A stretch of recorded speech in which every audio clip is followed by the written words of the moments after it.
Hello everyone, my name is Nitin and you are watching NJ tutorial. तो जैसा कि हम इलेक्ट्रिसिटी के 4 वीडियोस को अपलोड कर चुके हैं, ये हमारे इलेक्ट्रिसिटी का 5वां वीडियो है। ऑलमोस्ट आपका जो 10th के पर्पज़ से आपका पूरा मैंने सिलेबस करा ही दिया है, जो इलेक्ट्रिसिटी का पूरा हो चुका है, लेकिन इसमें कुछ इंपॉर्टेंट एस्पेक्ट्स बचे हुए हैं।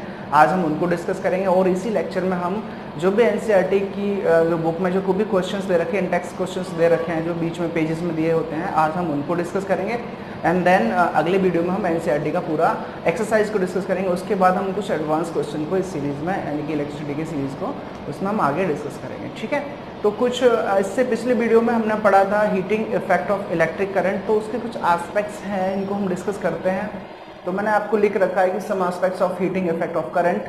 तो पहला एक एस्पेक्ट ये है कि आप जरा ये बताइए, हमने लास्ट में डिस्कस ये किया था कि जब भी किसी कंडक्टर से आपका इलेक्ट्रिक करंट पास होता है तो वो कुछ टाइम के बाद वो हीट अप हो जाता है, ये हमने पढ़ा था। ठीक है, और इसका मतलब ये है कि कहीं ना कहीं आपकी इलेक्ट्रिक एनर्जी जो है आपकी हीट एनर्जी में कन्वर्ट हो रही है।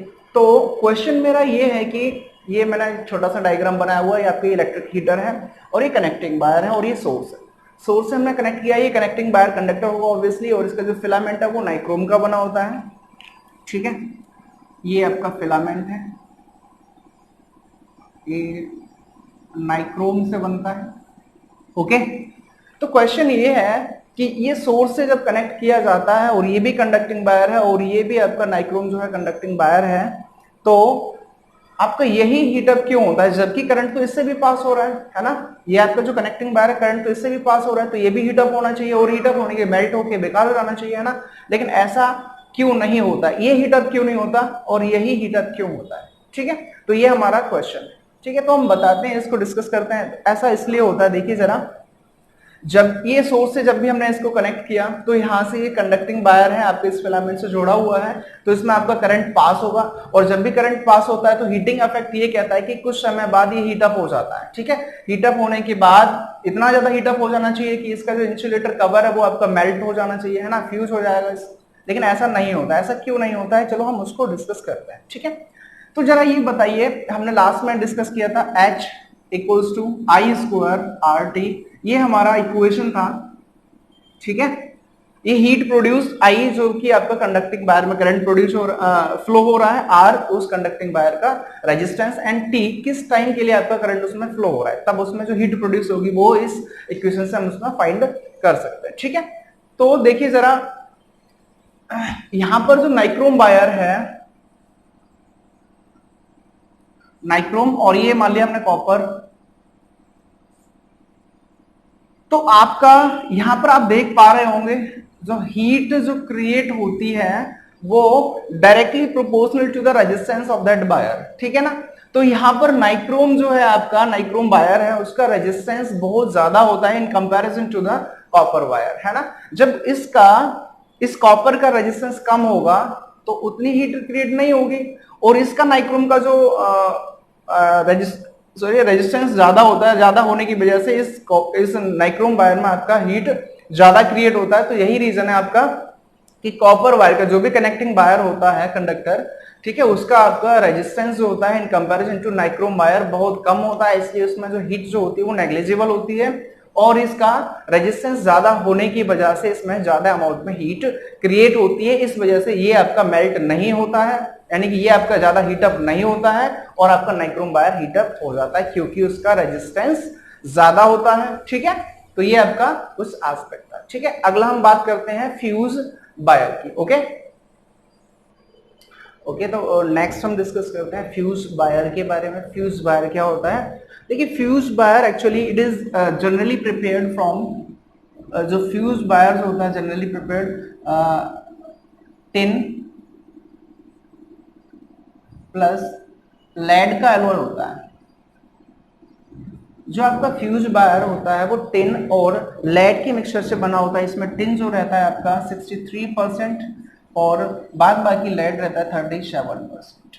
ओके, आपका फ्यूज वायर टिन और लेड से मिलकर बनता है, जिसमें आपका 63% टिन रहता है और 37% आपका लेड रहता है। ठीक है, अब देखिए जरा इसका जो भी कैरेक्टरिस्टिक्स हैं, यानी स्टैंडर्ड फ्यूज वायर के क्या क्या प्रॉपर्टीज होने चाहिए। तो पहला तो ये है कि इसका हाई रेजिस्टिविटी,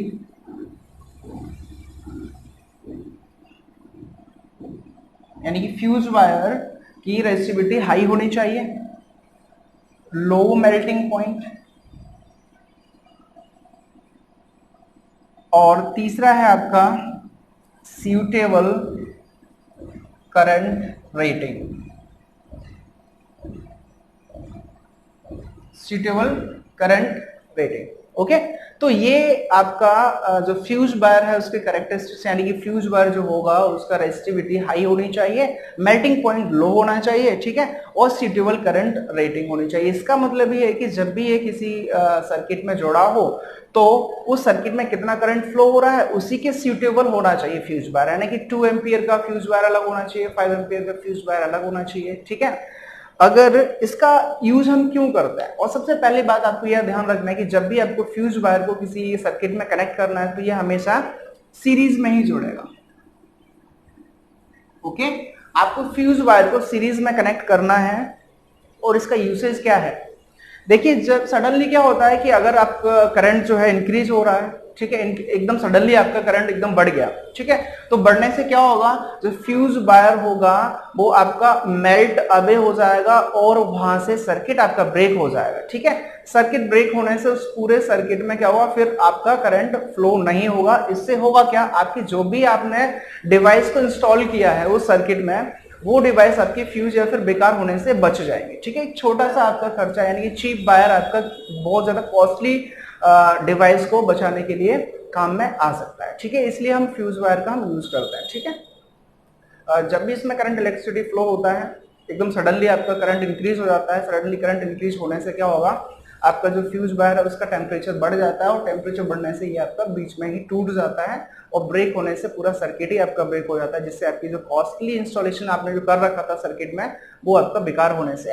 बच जाता है। तो आपको ध्यान रखना है कि जो फ्यूज वायर होता है वो आपका टिन और लेड से मिलकर बना होता है। लेड आपका टिन आपका 63% होता है आपका लेड इसमें, और 37% आपका लेड होता है, और ये अलॉय होता है। और इसमें आपको देखना है कि इसकी रेजिस्टिविटी हाई होनी चाहिए, मेल्टिंग पॉइंट लो होना चाहिए, और इसका सूटेबल करंट रेटिंग होनी चाहिए, ठीक है। तो चलिए आगे हम डिस्कस करते हैं। जो भी हमने कॉन्सेप्ट था इस 10th के पॉइंट ऑफ व्यू से, वो हमने सारे के सारे कॉन्सेप्ट को क्लियर कर रखा है। अब हम जो भी एनसीईआरटी में इंटेक्स जो भी बीच बीच में जो क्वेश्चंस दे रखे हैं हम उनको डिस्कस करेंगे। तो पहला इंटेक्स्ट है इस एनसीईआरटी का, जिसमें आपके 3 क्वेश्चंस को कंबाइन किया हुआ है, तो हम उनको 1 बाय 1 डिस्कस करेंगे। तो पहला क्वेश्चन हमारा बहुत ही सिंपल है, जिसको हम पढ़ चुके हैं, हमने बहुत ज़्यादा डीप में पढ़ा है, ठीक है। इसको समझने के लिए आपको अगर डिटेल में समझना है तो मेरे वीडियोस को जरूर देखें, ठीक है। तो पहला आपका क्वेश्चन है, what does an electric current mean, ठीक है। आपको इलेक्ट्रिक करंट बताना है, इलेक्ट्रिक करंट एक्चुअली होता क्या है, ठीक है। तो हम इलेक्ट्रिक करंट को पहले से ही आप डिटेल में पढ़ चुके हैं, ठीक है। तो यहाँ पर हम छोटे से शॉर्ट में इसको छोटा सा ही क्वेश्चन 1 नंबर का होगा हार्डली, तो हम इसको उतने ही लैंग्वेज में यानी कि उतने ही वर्डिंग में हम इसको डिस्कस करेंगे, ठीक है। तो what does an electric current mean, तो हम इसको बता चुके हैं, the time rate of flow of electric charge, the time rate of flow of electric charge is known as the electric current, that's all, okay. दूसरा question ये है कि the SI unit of current, तो current का जो SI unit रहता है वो हमारा एम्पियर होता है, ठीक है। चलो लिख देते हैं, the time rate of flow of electric charge is known as electric current, okay. ये आपका इलेक्ट्रिक करंट का डेफिनेशन हो जाएगा। और आपसे सेकंड क्वेश्चन में पूछा है, define the SI unit of current, SI unit of electric current is ampere,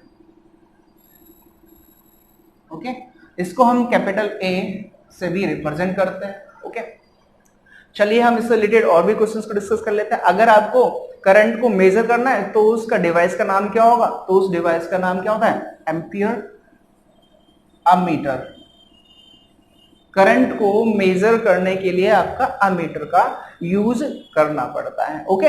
अब एक और से क्वेश्चन आपका बन सकता है, क्वेश्चन क्या है कि आपको अमीटर को सर्किट में सीरीज में कनेक्ट करना होता है या फिर पैरेलल में? तो हमारा आंसर है कि हम जब भी अमीटर को कनेक्ट करेंगे किसी भी सर्किट में तो आपको उसको हमेशा ही सीरीज कॉम्बिनेशन में ही कनेक्ट करना होगा, ठीक है।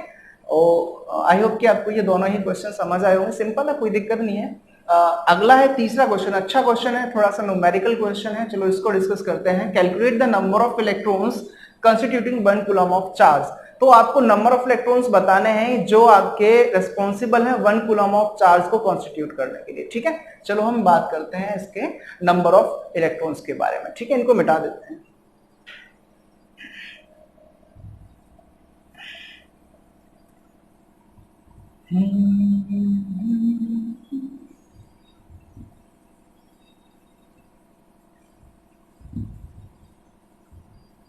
चलिए, आपको नंबर ऑफ इलेक्ट्रॉन्स फाइंड करने हैं।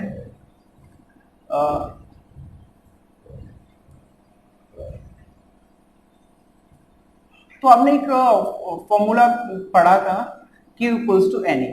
तो यहां पर आपको Q दे रखा है 1 कूलम और E आप जानते ही हैं 1.6 इंटू 10⁻⁻19 कूलम, यानी कि एक इलेक्ट्रॉन पे जो चार्ज रहता है वो आपका 1.6 इंटू 10⁻⁻19 कूलम रहता है और आपको N फाइंड करना है। सिंपल, आप लगा दीजिएगा इसमें 1 equals to N multiplied by 1.6 into 10⁻⁻19। Okay, तो यहां से N आपको फाइंड करना है, N equals to 1 upon 1.6 into 10⁻⁻19। ये पावर ऊपर जाएगा तो पॉजिटिव हो जाएगा, ठीक है। तो N equals to 1 into 10⁻⁻19 upon 1.6। अब देखिए जरा यहां से अगर आप दो जीरोस को लोगे, यहां से आप देख सकते हो 100 इंटू 10⁻18 अपॉन, यहां से डेसिमल हटा के 16 बचेगा, 16 से काट दो, 6.25 मल्टीप्लाइड बाई 10⁻18। ओके, तो आपके इतने इलेक्ट्रॉन्स अगर पास हो रहे हैं तब वो आपका 1 कूलम ऑफ चार्ज कंस्टिट्यूट करेंगे। 6.25 इंटू 10⁻18 इलेक्ट्रॉन्स। ओके, नोट कर सकते हैं आप इसको। ओके, तो चलो अगले हम 3 क्वेश्चंस को डिस्कस करते हैं, ठीक है।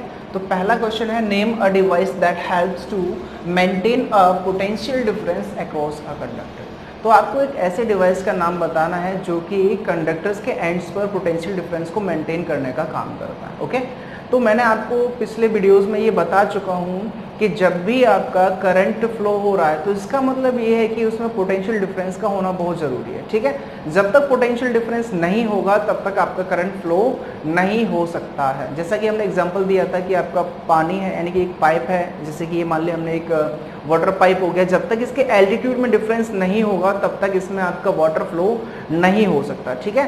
तो यानी कि वाटर फ्लो के लिए आपके एल्टीट्यूड का डिफरेंस जरूरी है, वैसे ही आपके करंट के फ्लो के लिए पोटेंशियल डिफरेंस का होना बहुत जरूरी है। और ये काम कौन करता है? एक ऐसे डिवाइस का नाम बताना है जो आपको पोटेंशियल डिफरेंस को मेंटेन करने का काम करता है। तो आपको सिंपली आप बता सकते हैं सेल और बैटरी। यानी कि जब किसी कंडक्टिंग वायर के आपके एंड्स पर आप सेल या बैटरी कनेक्ट करते हैं तभी तो उसमें करंट कॉन्स्टिट्यूट होता है, ठीक है। तो आप यही आपके रिस्पॉन्सिबल है, सेल या फिर बैटरी, जो कि उस कंडक्टर के जो एंड्स पर पोटेंशियल डिफरेंस को मेंटेन करने का काम करता है, ठीक है। नेक्स्ट है what is meant by saying that the potential difference between 2 points is 1 volt. यानी कि 1 वोल्ट को आपको डिफाइन करना है। तो अब मैंने आपको बताया था पोटेंशियल डिफरेंस का डेफिनेशन क्या होता है। मान लीजिए पॉइंट ए, ये पॉइंट बी, ठीक है, 2 पॉइंट हैं और आपका पोटेंशियल डिफरेंस क्या होता है? Equals to work done in moving unit positive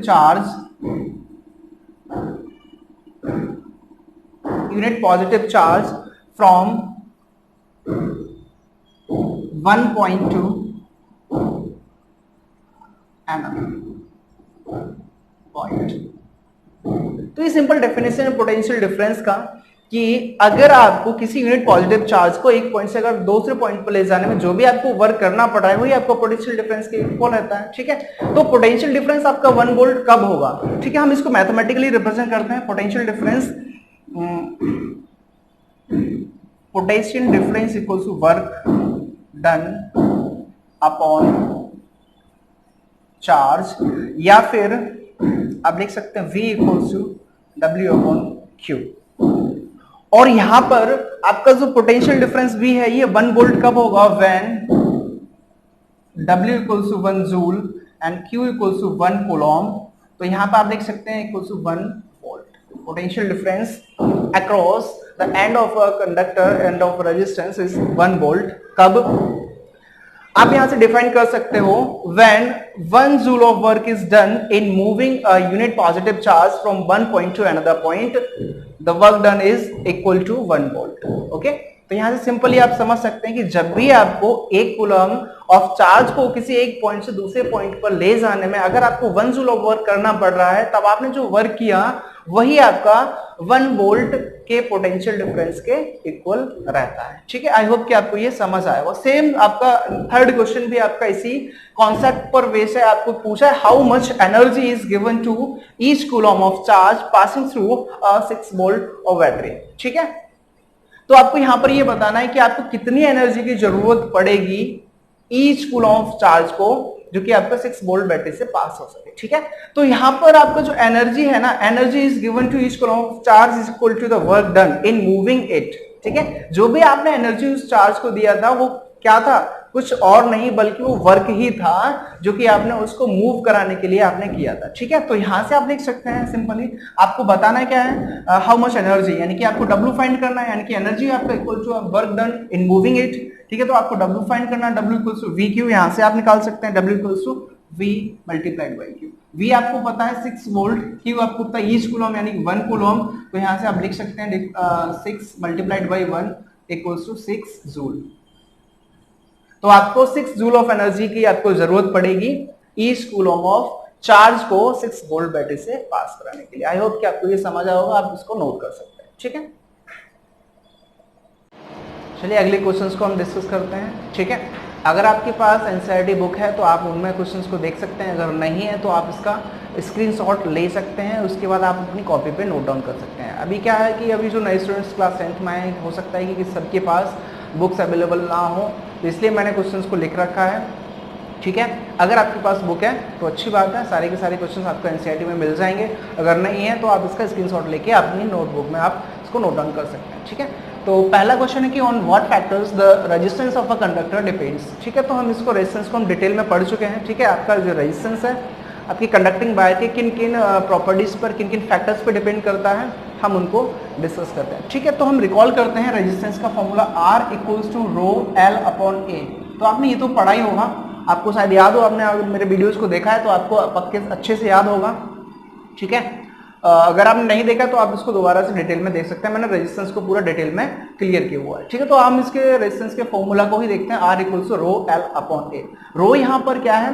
row is the resistivity of the conductor and L is the length of the conductor and area is the A is the cross section area of the conductor. ठीक है, तो यहां से आप देख सकते हैं R is directly proportional to the length of the conducting wire and R is inversely proportional to the area of cross section. ठीक है, तो यहां पर आपका जो रेजिस्टेंस है सॉरी, जो रेजिस्टेंस है आपकी वो उस कंडक्टर की लेंथ पे डिपेंड करता है, यानी कि अगर किसी कंडक्टर की लेंथ इंक्रीज हो रही है तो उसका रेजिस्टेंस भी बढ़ेगा, और आपका उस कंडक्टिंग वायर का जो क्रॉस सेक्शन एरिया होता है अगर वो इंक्रीज हो रहा है तो आपका रेजिस्टेंस उसी रेशियो में आपका घट जाएगा। ठीक है, अब देखिए जरा टेम्परेचर पे भी आपका रेजिस्टेंस डिपेंड करता है। टेम्परेचर जैसे जैसे आपका बढ़ेगा वैसे वैसे कंडक्टर का आपका रेजिस्टेंस आपका बढ़ता जाएगा। ठीक है, और ये हम डिटेल में बढ़ चुके हैं, ऐसा क्यों होता है, टेम्परेचर को इंक्रीज करने से कंडक्टर का रेजिस्टेंस क्यों बढ़ता है। ठीक है, इसको जानने के लिए मेरे पिछले वीडियोस को जरूर देखें। ठीक है, तो इतना ही आप यहाँ पे समझ सकते हैं कि आपका जो भी कंडक्टर है उसकी लेंथ के डायरेक्टली प्रोपोर्शनल होता है, यानी कि अगर आपकी लेंथ इंक्रीज हो रही है तो आपकी उस कंडक्टिंग वायर का रेजिस्टेंस भी आपका इंक्रीज होगा, और उस कंडक्टिंग वायर की थिकनेस यानी कि उसकी जो क्रॉस सेक्शन एरिया अगर वो इंक्रीज हो रहा है तो उस कंडक्टिंग वायर का रेजिस्टेंस डिक्रीज हो जाएगा उसी रेशियो में, ठीक है। टेम्परेचर को इंक्रीज करने से आपका रेजिस्टेंस इंक्रीज हो जाता है, लेकिन हम बात करें कंडक्टर की, तो कंडक्टर में ही आपको ध्यान रखना है कि रेजिस्टेंस आपका टेम्परेचर को इंक्रीज करने से बढ़ता है, ठीक है।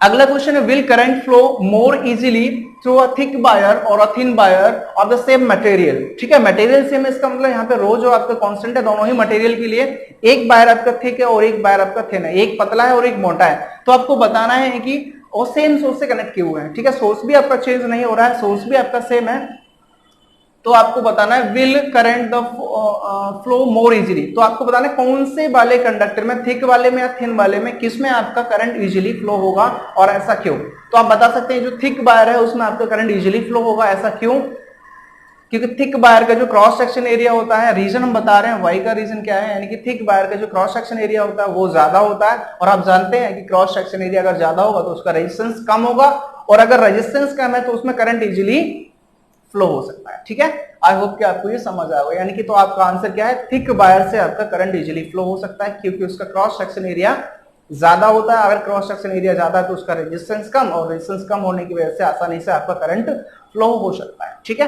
नेक्स्ट क्वेश्चन है आपका, let the resistance of an electrical component remains constant, यहाँ पे देखना है कि आपको रेजिस्टेंस जो है आपका इलेक्ट्रिकल कंपोनेंट दे रखे हैं आपके कुछ, उनका रेजिस्टेंस आपका कांस्टेंट रहता है, while the potential difference across the two ends of the component decreases to half of its former value, यानी कि यहाँ पर पहले जो आपका पोटेंशियल डिफरेंस इसके एंड पर जो लग रहा था उससे अब जो है आपने आधा कर रखा है, ठीक है। तो आपको बताना what change will occur in the current through it, अब आपको बताना है कि इसमें जो करंट फ्लो हो रहा है उसमें क्या परिवर्तन आएगा। तो हम उसके पहले के दो क्वेश्चंस को हम इरेज कर दे रहे हैं।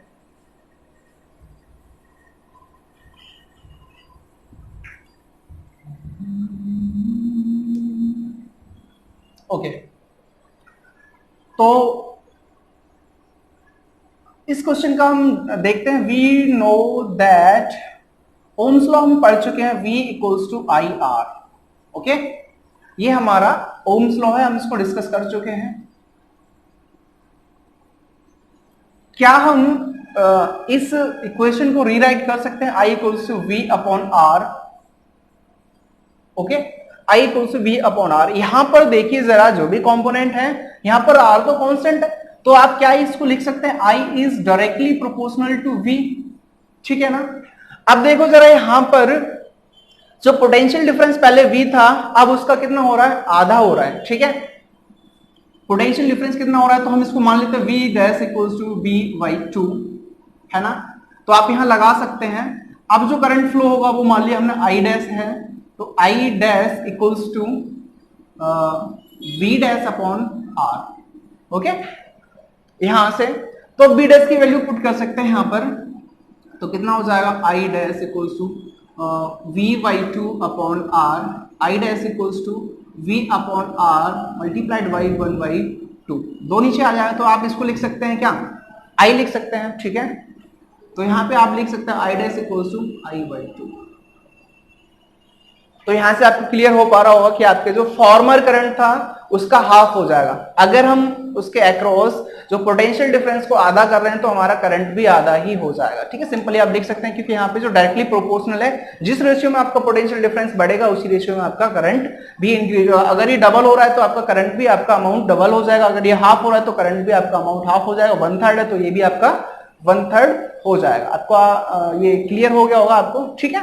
अगर आपका रेजिस्टेंस आपका कांस्टेंट रहता है तो आप जिस रेशियो में आपका इलेक्ट्रिक पोटेंशियल डिफरेंस आपको बढ़ाएंगे उसी रेशियो में आपका इलेक्ट्रिक करंट इंक्रीज होगा, घटाएंगे तो घटेगा, ठीक है, क्योंकि डायरेक्टली प्रोपोर्शनल रेशियो रहता है।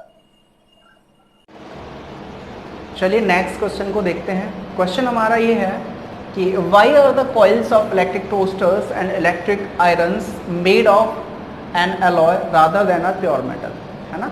जो भी टोस्टर्स होते हैं या फिर इलेक्ट्रिक आयरन्स होती हैं, उनके जो वायर्स होते हैं, कॉइल्स होती हैं, उनके जो फिलामेंट्स रहते हैं, उनको हम केवल और केवल एलॉय को ही क्यों प्रीफर करते हैं, जबकि प्योर मेटल से भी हम उनका जो कॉइल है वो बना सकते हैं। ऐसा क्यों होता है कि हम उनको एलॉय का ही कॉइल्स बनाते हैं, ठीक है। तो इसका एक रीजन ये है कि जनरली क्या होता है कि जो एलॉयज होते हैं उनका रेजिस्टिविटी हाई होता है, ठीक है। जनरली जो एलॉयज होते हैं ना, उनका रेजिस्टिविटी हाई होता है, higher than that of the constitute pure metals, जिन भी प्योर मेटल से मिलकर वो एलॉय बना होता है, उन प्योर मेटल्स की कंपैरिजन में जब जो एलॉय बनकर तैयार होता है उसकी रेजिस्टिविटी बहुत ज़्यादा हो जाती है, ठीक है। और रेजिस्टिविटी ज़्यादा होने की वजह से उसका रेजिस्टेंस भी ज़्यादा हो जाता है। इसी वजह से आपके जो कॉइल्स होती हैं इलेक्ट्रिक टोस्टर्स की और इलेक्ट्रिक आयरन्स की, हम एलॉय का ही बनाना प्रीफर करते हैं, ठीक है। आई होप कि आपको ये क्लियर हुआ होगा। अगला क्वेश्चन है कि draw a symmetric diagram of a circuit consisting of a battery of 3 cells of 2 volt each and a 5 ohm resistor, 8 ohm resistor and 12 ohm resistor and a plug key all connected in series, ठीक है। आपको एक ऐसा symmetric diagram बनाना है जिसमें आपका क्या होना चाहिए, एक बैटरी होना चाहिए, इसमें आपकी 3 सेल वाली बैटरी हो और आपकी 5 ओम, 8 ओम और 12 ओम की 3 रजिस्टर्स आपके सीरीज में कनेक्ट हो और आपको एक की को भी, प्लग की को भी उसमें शो कराना है, ठीक है। चलिए हम एक डायग्राम को ड्रॉ करते हैं, ठीक है।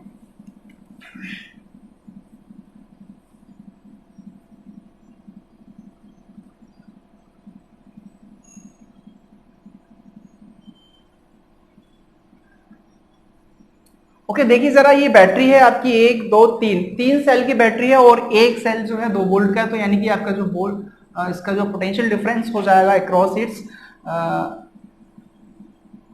इलेक्ट्रोड्स कितना हो जाएगा, 6 वोल्ट, ठीक है।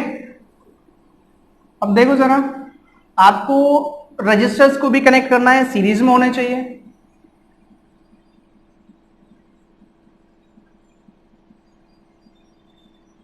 ठीक है। आपने इन 3 रजिस्टर्स को कनेक्ट कर दिया और आपका एक प्लग की भी होना चाहिए, ठीक है। आप मैंने यहां पे एक प्लग की बना दी है।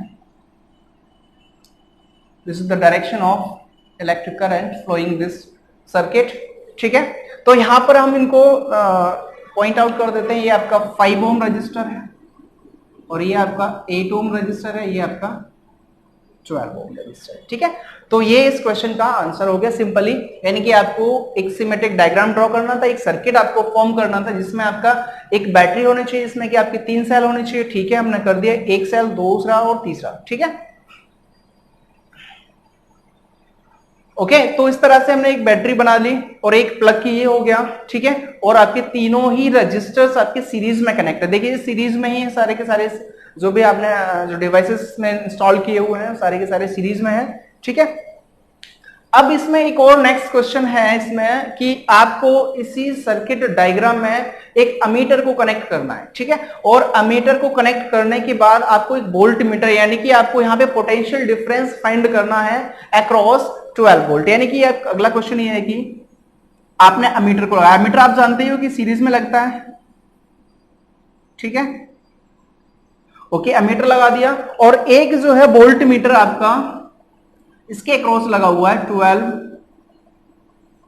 वोल्ट के, 12 ओम रजिस्टर के अक्रॉस आपने एक क्या लगाया है, वोल्ट मीटर। तब आपको इन दोनों ही डिवाइसेस में जो मीटर रीडिंग है वो आपको फाइंड करनी है। तो मीटर रीडिंग फाइंड करने के लिए आपको इसमें आई फाइंड करना है और इसमें आपको potential difference across 12 ohm resistor, ठीक है। तो इसके लिए हम क्या करते हैं, चलिए हम पहले इसको इरेज कर देते हैं ऊपर। यही क्वेश्चन आपको बनाना है कि अमीटर में क्या रीडिंग होगा और इस वोल्ट मीटर में क्या रीडिंग होगा, ठीक है। तो इसके लिए हमें करंट फाइंड करना होगा। करंट के लिए आपको क्या क्या चाहिए, इस पूरे सर्किट का इक्विवेलेंट रेजिस्टेंस आपको पता हो, है ना, और आपको पोटेंशियल डिफरेंस तो पता ही है, ठीक है। तो हम ओम्स लॉ से यहां पर इस पूरे सर्किट में कितना करंट फ्लो हो रहा है वही इस मीटर में रीडिंग होगी, ठीक है। हमने आई फाइंड कर लिया। एंड देन फाइनली देखिए जरा, हमने बात किया था कि रजिस्टर्स इन सीरीज कॉम्बिनेशन, जब भी हम रजिस्टर्स को सीरीज में कनेक्ट करते हैं तो क्या होता है कि आपका इलेक्ट्रिक करंट तो सेम रहता है लेकिन पोटेंशियल डिफरेंस आपका डिफरेंट रहता है। तो इसी वजह से यहां पे जो पोटेंशियल डिफरेंस है अक्रॉस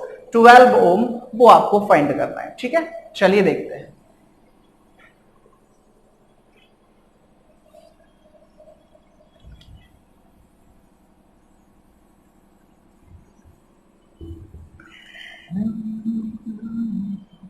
तो सबसे पहले हम देख लेते हैं इसमें जो इक्विवेलेंट रेजिस्टेंस क्या होगा, आर एस, यानी कि 3 हमारे पास रजिस्टर है। चलिए हम इनको मान लेते हैं R1 equals to 5 ohm, R2 equals to 8 ohm and R3 equals to 12 ohm. 3 resistors हैं आपके, तीनों सीरीज में ही आपके कनेक्ट कर रखे हैं हमने। और अब हमें क्या निकालना है, इस पूरे सर्किट का इक्विवेलेंट रेजिस्टेंस फाइंड करना है। तो इक्विवेलेंट रेजिस्टेंस क्या होता है सीरीज में, is the sum of all individual resistors. Okay, तो यहां पे क्या लिखेंगे हम, 5 प्लस 8 प्लस 12 25 ओम। इस पूरे इस पूरे इलेक्ट्रिक सर्किट का जो इक्विवेलेंट रेजिस्टेंस आया है वो आपका 25 ओम निकल के आया है। ठीक है, और हमें दिया हुआ है, क्या दिया है आपका, potential difference across the resistors, यानी कि इसका टोटल पोटेंशियल डिफरेंस 6 वोल्ट है। ठीक है, तो क्या आप इस पूरे सर्किट में कितना करंट फ्लो हो रहा है वो निकाल सकते हैं? जी बिल्कुल, I equals to V upon R, Ohm's law. Ohm's law से हम I फाइंड कर लेंगे, I equals to 6 upon 25। Okay, तो 6 अपॉन 25 आप लिख सकते हैं 0.24 एम्पियर। ओके, ये आपका आंसर हो जाएगा। ठीक है, तो यानी कि आपको यहां से फाइंड कर लिया कि इस पूरे सर्किट में कितना करंट फ्लो हो रहा है, 0.24 एम्पियर का। ठीक है, एक बार कैलकुलेशन चेक कर लेते हैं। ठीक है, ओके, तो ये हमारा आंसर है। ठीक है, तो इस पूरे सर्किट में कितना 0.24 एम्पियर का करंट फ्लो हो रहा है। तो अब आपको क्या फाइंड करना है कि potential difference across 12 ohm resistor. देखिए जरा, यहां पर अगर 2.4 ओम एम्पियर है तो इसमें भी आपका 2.4 एम्पियर होगा, इसमें भी आपका 2.4 एम्पियर होगा, क्योंकि आपकी तीनों ही आपके रजिस्टर जो है किसमें कनेक्ट है, सीरीज में, और सीरीज में आपका करंट सेम रहता है। ठीक है, अब देखिए जरा, इसमें आई पता है आपको, आर पता है, तो वी फाइंड कर सकते हैं और इसलिए सीधी कोई दिक्कत नहीं है। आई हमने अभी निकाला है 0.24 एम्पियर। ओके, आर दिया है आपको 12 ओम, बी आपको फाइंड करना है, तो V equals to I R हो जाता है आपका ओम्स लॉ। आई कितना है आपका 0.24 मल्टीप्लाइड बाई 12, तो 12 चौ 48,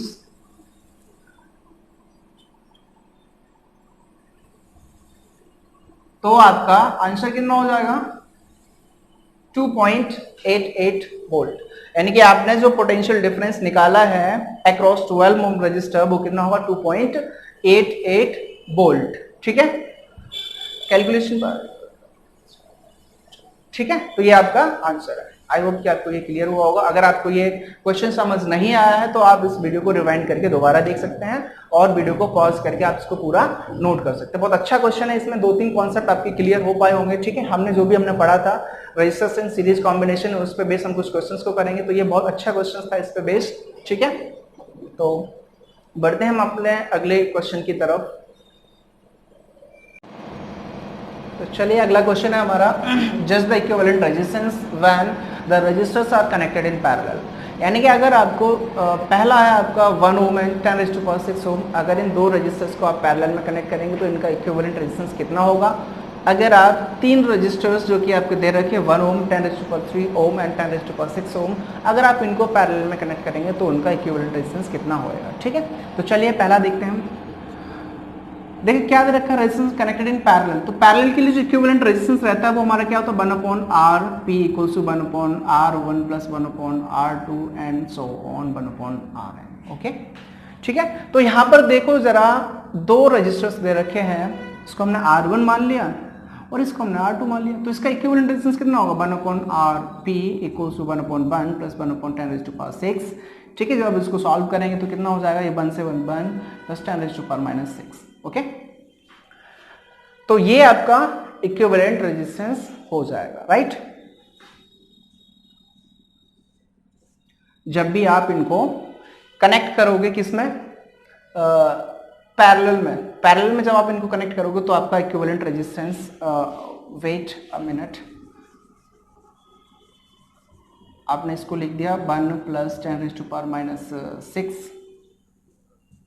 अभी आपने लिखा इसका रेसिप्रोकल करेंगे तो R, तो ये हो जाएगा 1/1 प्लस 10⁻⁻⁶ ओम।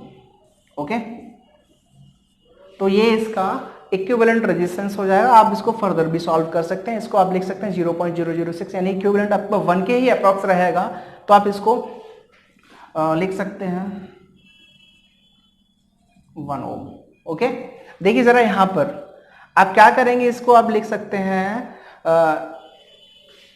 1/10⁻⁶ 1 2 3 4 5 6, तो यानी कि जो डेसिमल होगा आपका 6 डिजिट पर 0.00000001। ठीक है, तो यानी कि समथिंग लाइक ये आपका जीरो के ही इक्वल रहेगा, तो आप इसमें समथिंग जीरो जोड़ेंगे तो यानी कि 1 रहेगा, 1 से 1 आपका ये समथिंग लाइक नियरबाई अप्रोक्सीमेटली आपका 1 ओम हो जाएगा। ठीक है, सिमिलरली अगर आप क्वेश्चन नंबर का सेकंड पार्ट करें तो आपका 1/RP equals to 1/1 plus 1/10⁻³ plus का 3 और प्लस 1/10⁶। जब आप इसको सॉल्व करेंगे तो ये हो जाएगा आपका 10⁻6 एलसीएम हो जाएगा इसका। ठीक है, तो यहाँ पे 10⁻6 प्लस 10⁻3 प्लस 1। ठीक है, जब आप इसका रेसिप्रोकल करेंगे तो रेसिप्रोकल हो जाएगा आपका 10⁻6 का whole upon 10⁻6 plus 10⁻3 plus 1। Okay, ohm. Further अगर आप इसको सॉल्व करेंगे तो यहां से देखिए जरा 10⁻, अगर आप 6 इसमें कॉमन ले लेंगे तो यहाँ पे 1 बचेगा, यहाँ पे 10⁻3 अपॉन 10⁻6 यानी कि क्या हो जाएगा 1/10⁻3 और ये 1/10⁻6 से ऊपर ले जाएंगे तो इसको समथिंग लाइक 0.001 एंड प्लस 0.00001। ठीक है, तो समथिंग लाइक आपका जीरो के इक्वल रहेगा, तो 1 प्लस ये भी आपका इक्विवेलेंट आपका 1 ओम के इक्वल आएगा। ठीक है, आई होप कि आपको ये क्लियर हुआ होगा। ठीक, नेक्स्ट क्वेश्चन को डिस्कस करते हैं। ओके, तो नेक्स्ट क्वेश्चन है हमारा, बहुत अच्छा क्वेश्चन है। ठीक है, आप इसको पहले नोट करिएगा। ठीक है, और पहले आप इसको खुद से सॉल्व करने की कोशिश करो। ठीक, अगर आपके पास टेक्स्ट बुक है तो उसमें आप ये क्वेश्चन टेक्स्ट में दिया हुआ है, अगर आपके पास नहीं है तो पहले आप वीडियो को पॉज करके इस क्वेश्चन को पूरा अच्छे से नोट करें, क्योंकि क्वेश्चन बहुत अच्छा क्वेश्चन है। ठीक है, आई होप कि आपने वीडियो को पॉज किया होगा और क्वेश्चन को सॉल्व करने की कोशिश की होगी। चलिए देखते हैं इस क्वेश्चन को कैसे करते हैं। ठीक है, क्वेश्चन को पहले पढ़ते हैं। एन इलेक्ट्रिक लैम्प ऑफ 100 ओम, एक आपके पास इलेक्ट्रिक लैम्प है जिसका रेजिस्टेंस दे रखा है 100 ohm, and a toaster of 50 ohm, एक टोस्टर है इसका रेजिस्टेंस है आपका 50 ohm, and a water filter of 500 ohm, और एक वाटर फिल्टर है। 3 डिवाइस हैं आपके पास, एक का रेजिस्टेंस है 100 ओम, दूसरे का रेजिस्टेंस है 50 ohm, and third one is 500 ohm, are connected in parallel to a 220 volt source।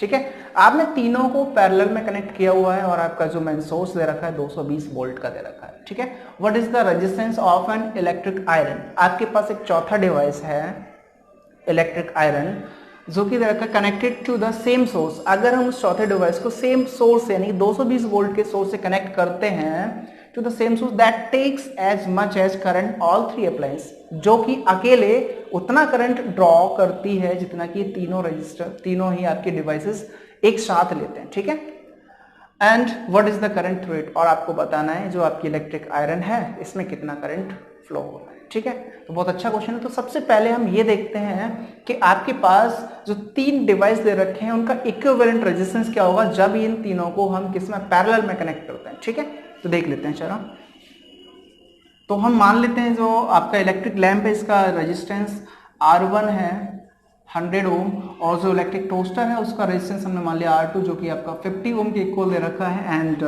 ये हमने मान लिया R3 और ये आपका 500 ओम के इक्वल दे रखा है।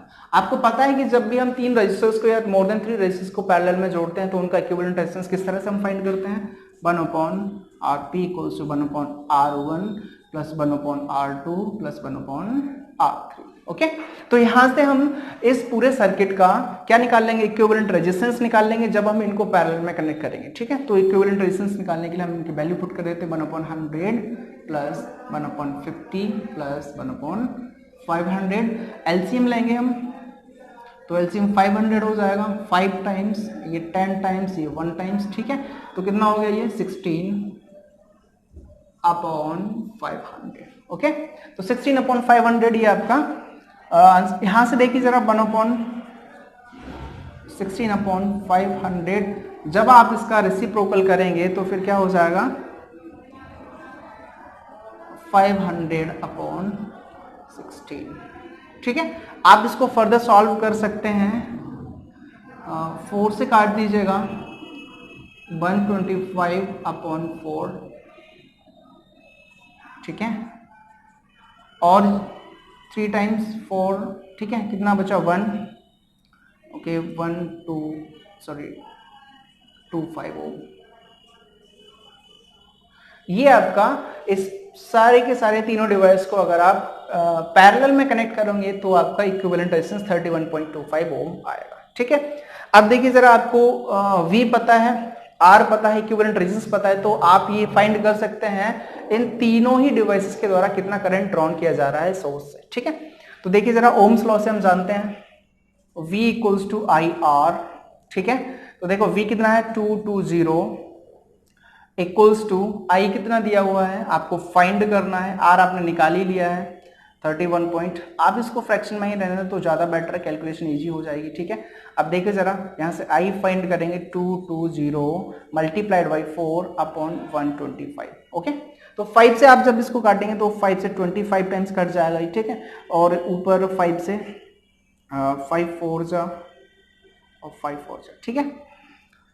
नाउ 4 मल्टीप्लाइड बाई 4 अपॉन 24, 4 से ऊपर नीचे मल्टीप्लाई कर देंगे तो यहाँ से 100 हो जाएगा, तो कैलकुलेशन इजी हो जाएगी हमारी। तो 16 4 जा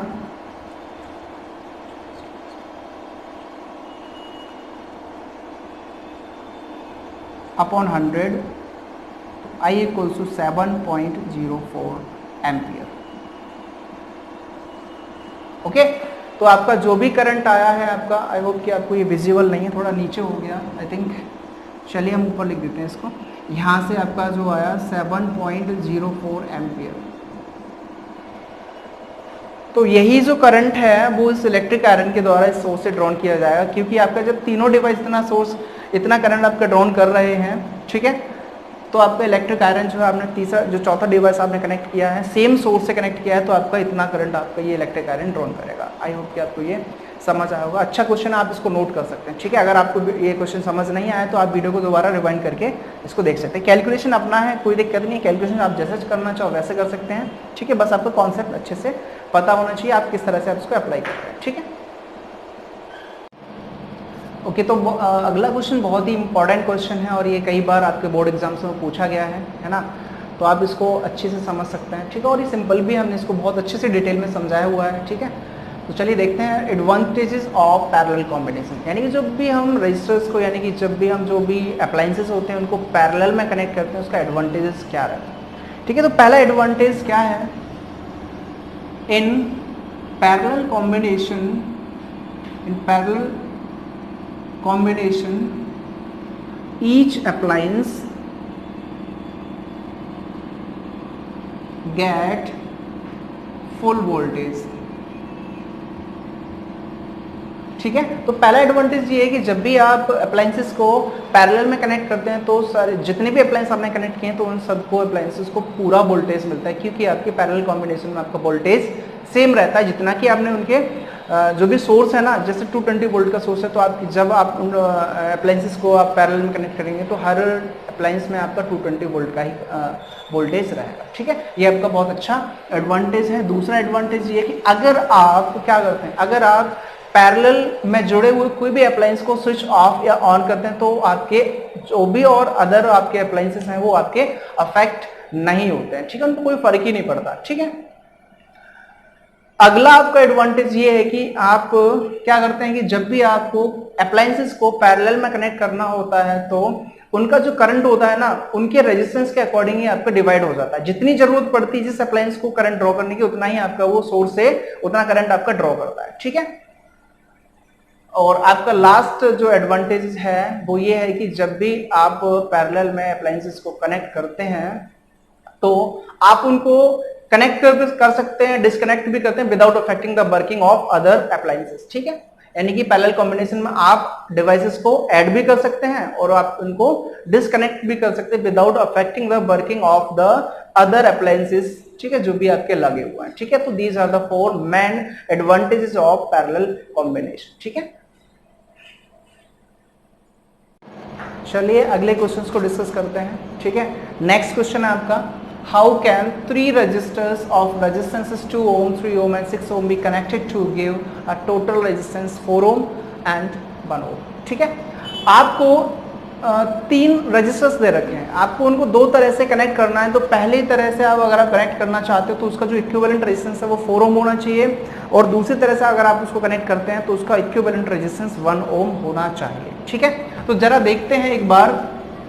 आपके पास रेजिस्टर्स दे रखे हैं R1 equals to 2 ohm, R2 equals to 3 ohm and R3 मान लिया हमने 6 ओम। ठीक है, अब देखो जरा, हमने सीरीज पता है, हमें सीरीज कॉम्बिनेशन पता है, पैरेलल कॉम्बिनेशन पता है। ठीक है, तो सीरीज कॉम्बिनेशन क्या होता है? Maximum equivalent resistance. ठीक है, मैक्सिमम इक्विवेलेंट रेजिस्टेंस का मतलब क्या होता है कि जब भी आपको इलेक्ट्रिक सर्किट का रेजिस्टेंस को इंक्रीज करना है तब आप उस रजिस्टर्स को सीरीज में कनेक्ट करेंगे। ठीक है, और जब आपको इक्विवेलेंट रेजिस्टेंस आपको कम करना हो किसी सर्किट का तब आप उसको पैरेलल में कनेक्ट करेंगे। ठीक है, तो जरा देखते हैं 2, 3, 5 and 6, 11 which is greater than 4।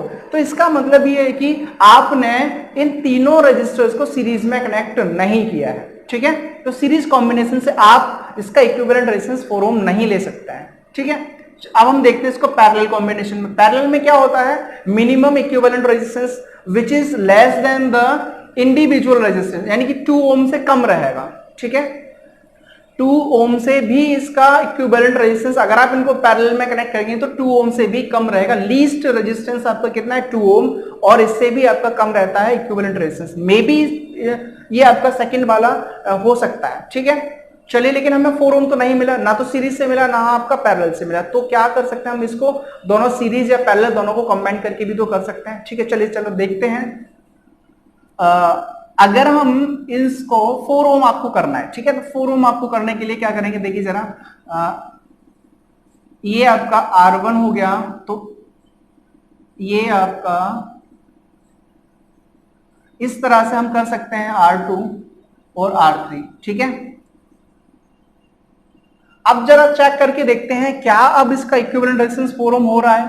R1 कितना है? 2 ओम, और ये आपका 3 ओम और ये 6 ओम।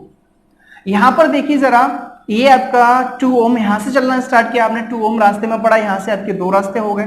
ठीक है, जब 2 रास्ते हो रहे हैं तो यानी कि ये दोनों आपके जो रजिस्टर्स हैं वो आपके पैरेलल में कनेक्ट हैं। अगर हम इसका इक्विवेलेंट निकाल के, और ये इसका इक्विवेलेंट और ये वाला दोनों ही सीरीज में हो पा रहा है। ठीक है, और सीरीज में हम जानते हैं तो हम इस यहाँ पे देखेंगे 1/RP equals to 1/R2 plus 1/R3 equals to 1/3 plus 1/6 equals to LCM 6 हो जाएगा यहाँ पे, और 2 टाइम्स और ये 1 टाइम्स कितना हो गया?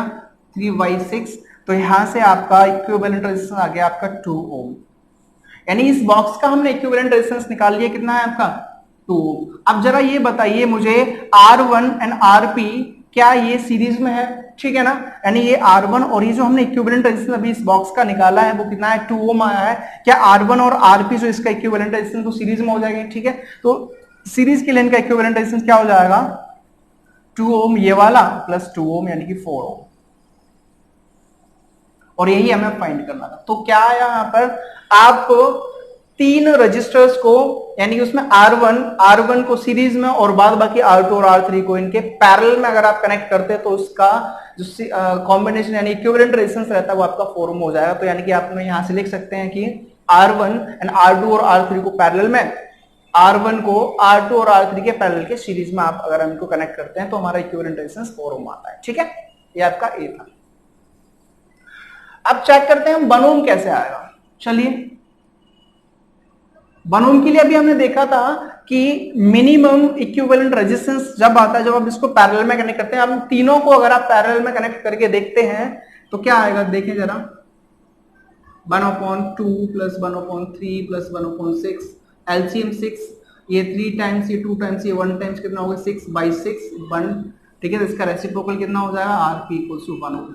ओके, यही आपको प्रूव करना था। ओके, तो सेकंड कंडीशन में आप क्या कह सकते हैं? सेकंड कंडीशन में आप ये कह सकते हैं, अगर आप तीनों ही रजिस्टर्स को पैरेलल में अगर आप इनको सेट करते हो तो फिर उसका इक्विवेलेंट रेजिस्टेंस 1 ओम होगा। ओके, ये आपके आंसर्स है। ठीक है, चलिए अगला क्वेश्चन देखते हैं। चलिए अगला क्वेश्चन देखते हैं। अगला क्वेश्चन हमारा ये है कि what is the highest and the lowest total resistance that can be secured by the combinations of 4 coils of resistance 4 ohm, 8 ohm, 12 ohm and 24 ohm. ठीक है, आपके पास 4 रजिस्टर्स दे रखे हैं। ठीक है, तो आपको पहले निकालना है हाईएस्ट, इनका इक्विवेलेंट हाईएस्ट कब होगा और इनका इक्विवेलेंट लोएस्ट कब होगा। तो आप जानते हैं कि हाईएस्ट इक्विवेलेंट रेजिस्टेंस के लिए आप सीरीज कॉम्बिनेशन को अप्लाई करते हैं और लोएस्ट इक्विवेलेंट रेजिस्टेंस के लिए आप पैरेलल कॉम्बिनेशन को अप्लाई करते हैं। ठीक है, तो ए के लिए हमें पूछा है हाईएस्ट, तो हाईएस्ट के लिए क्या हो जाएगा आपका, मान लिया हमने R1 आपका 4 ओम है, R2 है आपका 8 ओम एंड R3 ले लिया हमने 12 ओम एंड R4 जो है आपका 24 ओम। आपको हाईएस्ट चाहिए, हाईएस्ट इक्विवेलेंट रेजिस्टेंस चाहिए। तो हाईएस्ट इक्विवेलेंट रेजिस्टेंस के लिए हम जानते हैं कि आप चारों ही रेजिस्टर्स को सीरीज में कनेक्ट करेंगे, तो सीरीज में कनेक्ट करने के बाद आपके पास जो इक्विवेलेंट रेजिस्टेंस बचता है तो वो क्या होता है, the sum of individual resistors 4 plus 8 plus 12 plus 24, 12, 12, 24 and 24, 48. तो this is the highest equivalent resistance when the 4 resistors are connected in series. ठीक है, तो आपका जो highest equivalent resistance होगा 48 ओम होगा। ठीक है, अगर आपको लोएस्ट निकालना है तो लोएस्ट के लिए आप क्या करेंगे, लोएस्ट के लिए इन रजिस्टर्स को आप पैरेलल में कनेक्ट कर देंगे, तो आपका जो इक्विवेलेंट रेजिस्टेंस आएगा वो आपका क्या हो जाएगा, लोएस्ट हो जाएगा 1/R, P equals to 1/4 plus 1/8 plus 1/12 plus 1/24। Okay, तो यहां से आपका एलसीएम हो जाएगा 1/R, P equals to 24 is LCM 4 6 times, 3 times and 2 times and 1 times. ठीक है, 3 6 and 6 12, 1/RP equals to 12/24, RP reciprocal करेंगे 24/12, ये 2 टाइम्स RP इक्वल्स टू 2।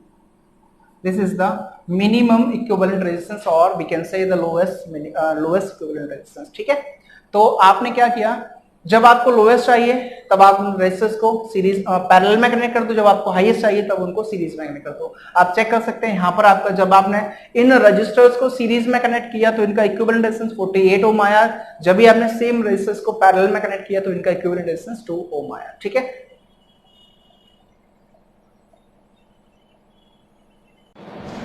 चलिए नेक्स्ट क्वेश्चन है हमारा, compute the heat generated while transferring 96,000 of coulomb of charge in an hour through a potential difference 50 volt।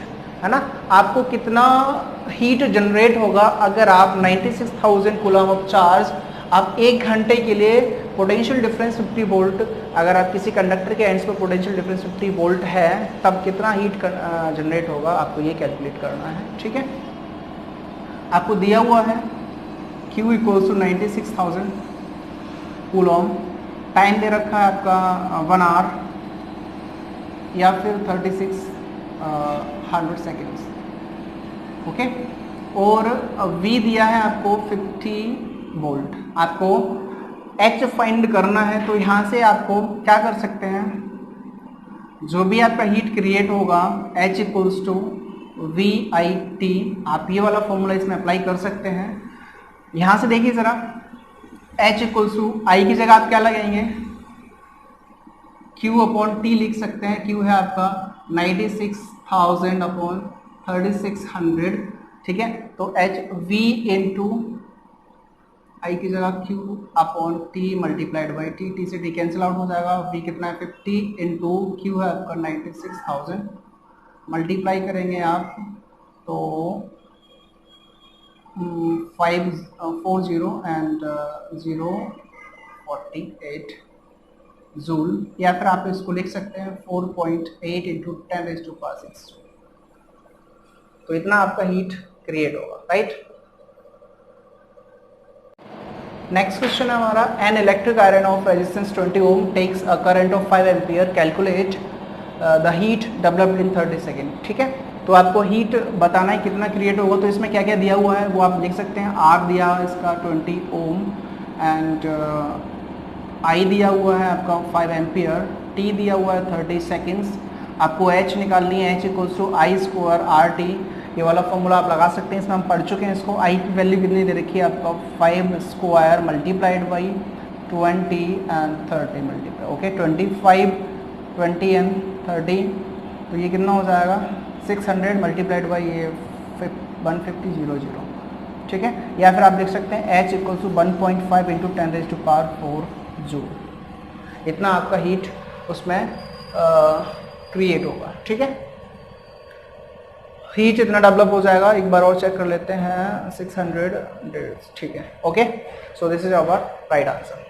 आप note कर सकते हैं इसको, बहुत सिंपल क्वेश्चन है। ठीक है, फॉर्मूला बेसिस सीधे सीधे आपको आर दे रखा है। देखिए इलेक्ट्रिक आयरन ऑफ रेजिस्टेंस 20 ओम, एक आयरन है इलेक्ट्रिक आयरन जिसका रेजिस्टेंस आपको 20 ओम दे रखा है, इसमें आपका करंट दे रखा है 5 एम्पियर जो हमने लिख लिया, और आपका ये 30 सेकंड्स के लिए अगर आप इसको ऑपरेट किया जाता है तो उसमें कितनी हीट एनर्जी क्रिएट होगी। तो ठीक है, आप इस फॉर्मूला से निकाल सकते हैं H इक्वल टू I²RT, यानी कि हमने जो लास्ट वीडियो में heating effect of electric current पढ़ा था, आप उसको डिटेल में देखेंगे तो ये हमने पूरा joules law of heating effect हमने पूरा डिस्कस किया था। ये कहाँ से आया फॉर्मूला, ये हमने पूरा डिस्कस किया है। ठीक है, तो आपको सीधे सीधे आपका जो क्वेश्चन था वो फॉर्मूला बेस्ड था। इसमें I क्या है आपका करंट, R क्या है आपका रेजिस्टेंस, एंड T क्या है time for which the current is flowing through that electric iron. Okay, तो यहाँ से आपका 1.5 इंटू 10⁴ जूल आपका इतना हीट क्रिएट होगा। ठीक, ओके, चलिए हम अगले क्वेश्चंस को डिस्कस करते हैं। क्वेश्चन ये है कि थोड़ा सा ब्लर हो रहा है। ठीक है, मैं बोल के बता देता हूँ। पहला क्वेश्चन है कि what determines the rate at which energy is delivered bye a current. ठीक है, तो आपको बताना है कि व्हाट डिटरमाइन द रेट, कौन एनर्जी के रेट को कौन डिटरमाइन करता है, the power of the appliances, that's all.